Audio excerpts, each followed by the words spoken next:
So, I saw a guy called Driving for Answers post a new video for a Stirling engine. His external combustion engine. And I'm like, oh yeah, no, that reminds me of another design I had because I love Stirling engines. I really do actually love Stirling engines, even though all my engines have been internal combustion engines. Okay, so I'm going to move on. Stirling engine is, in this instance, a tube within a tube with a radiator one area. Yeah. And then, the flywheel, all that. So, we take a look at this. Quite simple. It's easy stuff. It's actually pretty simple.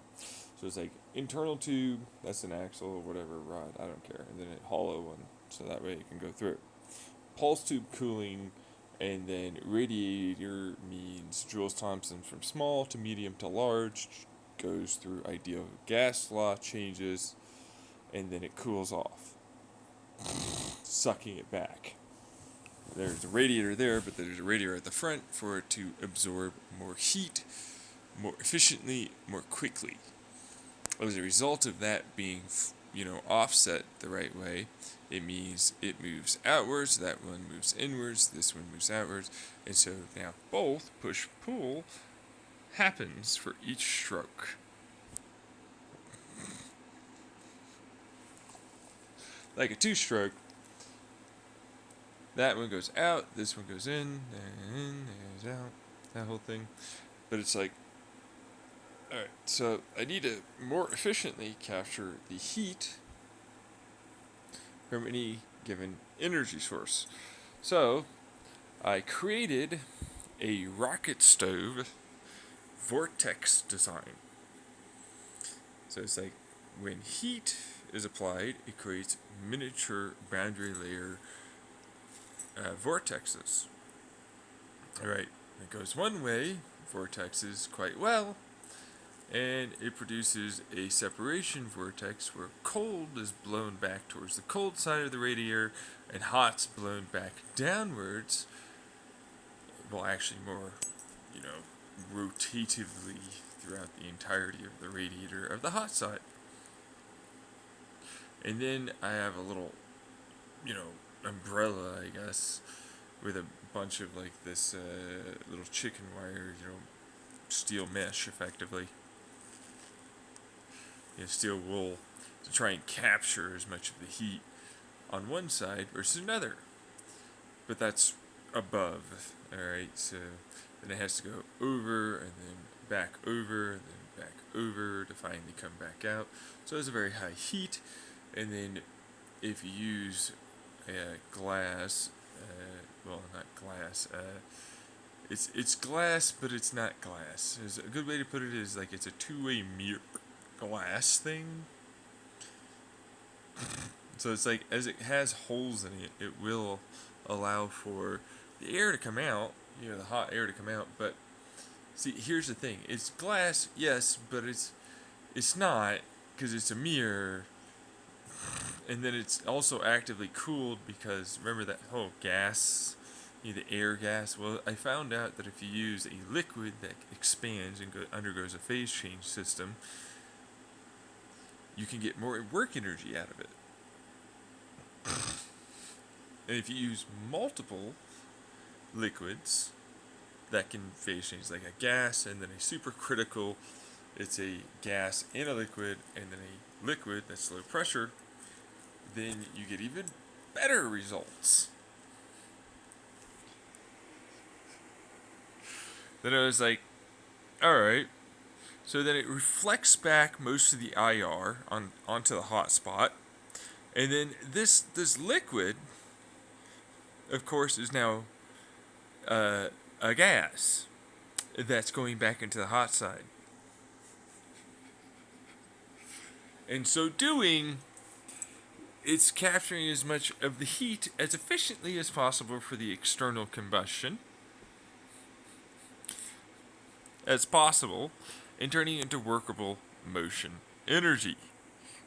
Well, cooling one side to as cold of a temperature as I can get it with a very insulative vacuum little spot, and a little nice vortexy separation effect for the rocket stove vorticey wing area, which is cool stuff. It's just a radiator, but it's like if it's shaped the right way, it'll produce vortexes from a rocket stove.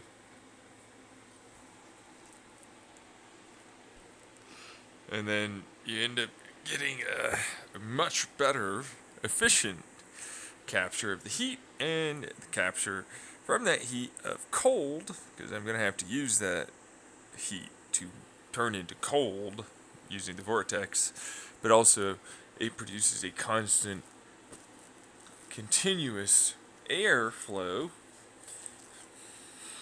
that gets sent to cool one side with a pulse tube and Jules Thomson, very efficient radiator cooler at the rear, so condenser effectively. So it's a here, burn this wicking isopropyl and you get what is the equivalent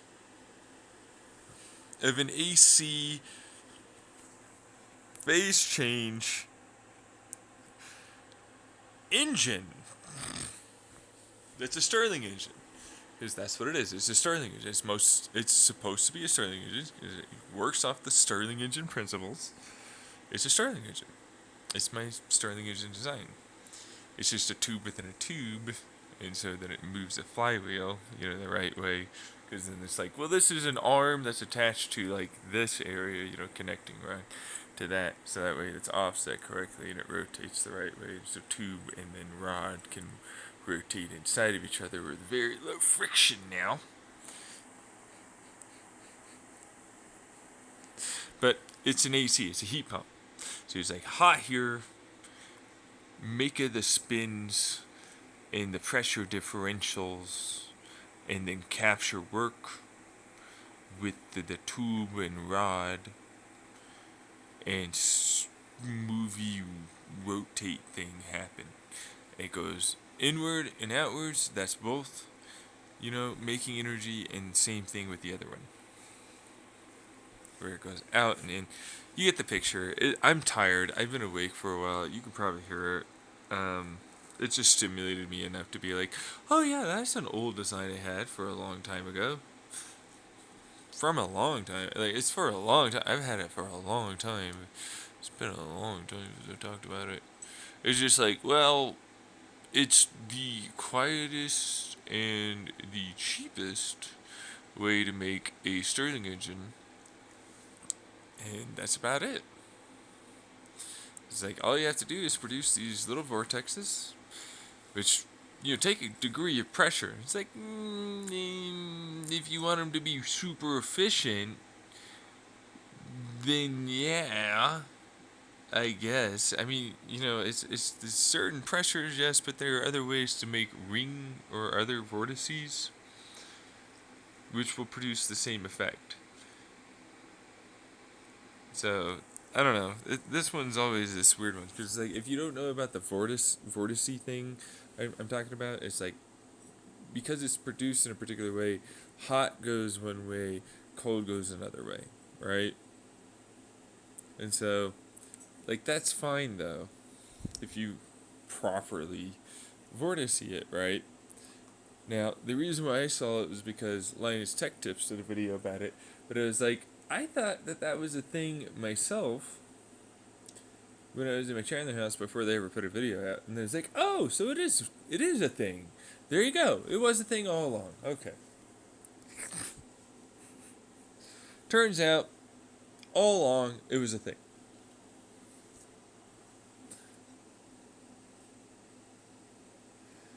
And then I was like, okay, well, that's fine, whatever. But it's like, and it never went anywhere. But it's like, when you think about it, what's heat? And it creates. There are fire tornadoes. So why wouldn't they do that? And it's like, it's a very particular way that you have to make the vortice. Yeah, it's like you have two vortices that effectively come in, and then they have to mix the right way. And it's like hot that way, cold that way. Whole thing. it's like so hard. And I'm like, not really. They have like a little hollow thing that they use. It's not super difficult. It's just annoying because you have to have a given area, and it's like, well, I have a cooling radiator area anyways, so it's like this will work just fine. It's like it's totally doable. It's just for some people they'd be annoyed, and it's like, yeah, no, but I don't care about them because they're stupid people that probably wouldn't try very hard to make the most efficient design possible. They would say it would be good enough, and they were wrong.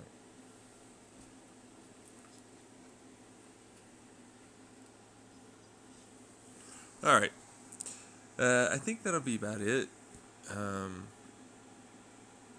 oh right, then I made it an opposed piston. Because like the vortex can go both ways. They can go vertical, but I actually wanted it to go kind of continuously spin, and then the cold parts would go off to both sides. And it's like that's totally way easier to do. So now an opposed piston makes way more sense. And then it was like, right, here's a couple of turbines, and see the mantle, and see this. This is Bernoulli. I'm sorry, Venturi and Bernoulli's principles together. It's like it's less dense here, it's more dense there. There's more air over here because it's flowing vertically. It's captured in a shroud anyways. Big ol' turbine blades relative to its side. Its size, not side. Sorry. And then connecting axle, differential, rotating flywheel.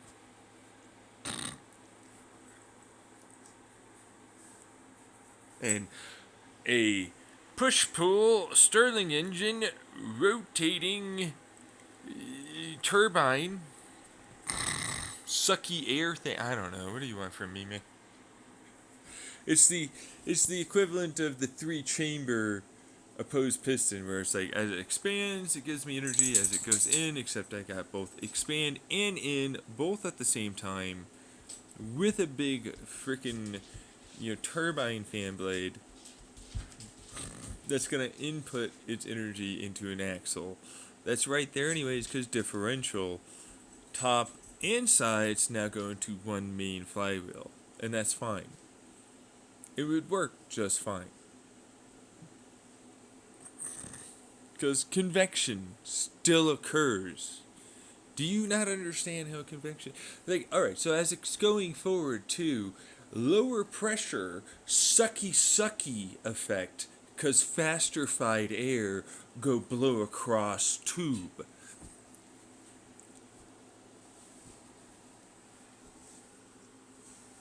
So now, more air equal better, more burny, more heat, more cool, more Stirling, more turbine efficient. You stupid if you think not work.